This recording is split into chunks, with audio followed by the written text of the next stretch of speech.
Harris, everybody! All right, very excited to bring your next comic to the stage. Welcome the lovely Patty G!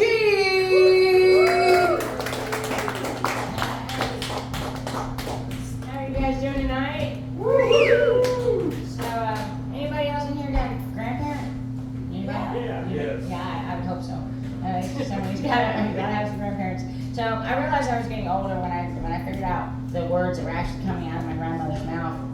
Like when I was younger, she'd say things like, "Don't let your head get bigger than your britches," and I'm like, "That's not really gonna be possible. It's not even like my head's got to fit up there." And she said, "You don't know that."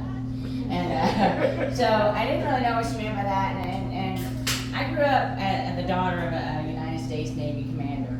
So I got a little bit of white privilege, I guess, when you pull up to military bases and they don't even check you. They're just like, in, you know. And so we always had doors open and stuff, but I never got the big head. I always stayed humble until we actually had dinner at the White House.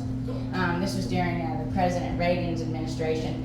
And so when you get up to the White House and you're way into the White House, you might start to get a little bit of a big head because, you know, it's the flipping White House. So then we all go in, we all have dinner and stuff, and then after dinner, my parents and then went one way, and my sister and I went out to this little garden area because I was going to go smoke, you know, and we get out there and we're looking around, there's nobody there, and I get out my little cigarette case, you know, just back in the 80s, you know, we had a little case that matched my purse, that matched my outfit, and it was so cute. So I took out my cigarette case and I opened it up, and sure as shit, there went a big old fat doobie down in there. And I was like, what? I brought hot fucking White House? No fucking way. And then my sister looks at me and she goes, "Are you going to smoke that?" And I said, "Yeah." And she goes, "No." And she walked away, and that should have been my first clue not to do it, but no, my dumb ass sat there and thought, well, Willie Nelson did it. You know, I can do it. So I look around, there's nobody around me, nobody anywhere. I get this sucker to my lips, I barely get it lit, and whoom, Secret Service was on me, like with a quickness. I mean, there were crickets cricketing, and then there was Secret Service on me, and they were like, "Ma'am, you'll have to extinguish that." And I just dropped it. I was scared shitless. So they take me out to the west entrance, which back then they didn't have a cell phone, so they had to call my dad inside, so they had to get in touch with Ronnie, who had to give the phone to my dad and say, "Come and get your daughter out of the west gate, out of the west entrance." So my dad comes out there, and he looks at me and he goes, "What in God's name were you thinking?" And I said, "Well, Willie Nelson did it." And he said, "You're not fucking Willie Nelson." And I was like, that's what Candy meant. Don't let my head get bigger than my britches, right? So then we get in the car and we're on the way home, and my dad is flipping furious, and he's like, "Don't make a sound."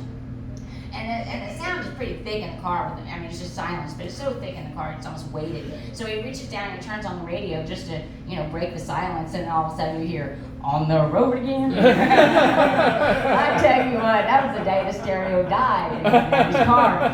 And so then when I was a little bit older, my granny said, just because you're grown, or just because you're an adult doesn't mean you're grown. Well, what the hell does that mean? I mean, I quit growing at 12, so I hope not. You know, so finally I turned 18, and we were living in Escondido, California, which is just a little hop, skip, and a jump away from Tijuana. Well, so I'm 18, and I think I got this. I can drink what I want, I can do what I want, I can say what I want, I can go where I want. I've got this shit, I'm going to Tijuana. So the next morning when I woke up on the beach with my sombrero and my shorts and my flip-flops, notice I did not say shirt. I woke up and there's all these people standing around me, and I'm chewing on something that I hope to God is sand. And I had to, aquí, water, aquí, agua, you know, that's all I could say. And this little boy comes up to me and he goes, "Are you a movie star?" And I swear to God, that's the only reason I was not sold to sex trafficking. I swear I wasn't. So I'm walking to the border because I'm like, Estados Unidos, right? Where's America? Donde Estados Unidos? So the guy drives me almost to the border, and he stops and he's like, he's not going any further than that. And I'm like, okay. So I'm walking to the border, and I have my sombrero over my chest, and my flip-flops, and I'm burnt, and I'm covered in sand, and that's when I figured out, just because you're an adult doesn't mean you're grown, and some things you're just not quite ready for. And at 18, I wasn't quite ready for that. And then and when I finally got married, my Granny comes up to me and she gives me this box, and it had this really great pair of running shoes in it. Not these, but had a really great pair of running shoes in it. And I was like, Granny, these are great, but they're real expensive shoes. I was like, are you sure you can afford this? And she says, well, over the last several years, I have been privy to watching your beautiful brain work, and sometimes your mouth works a little independently from your brain. And she says, and I'm not really sure how to help you, but on the days that your mouth does decide to work independently from your brain, I hope that these shoes save your life. Run, bitch, because your mouth's gonna get you in some trouble. And she was an amazing woman. She was an extremely smart woman. Never made it past the 6th grade in school, but still the smartest woman I've ever met in my life. Let's see, what else did she have to teach me? She taught me never withhold sex when you're angry.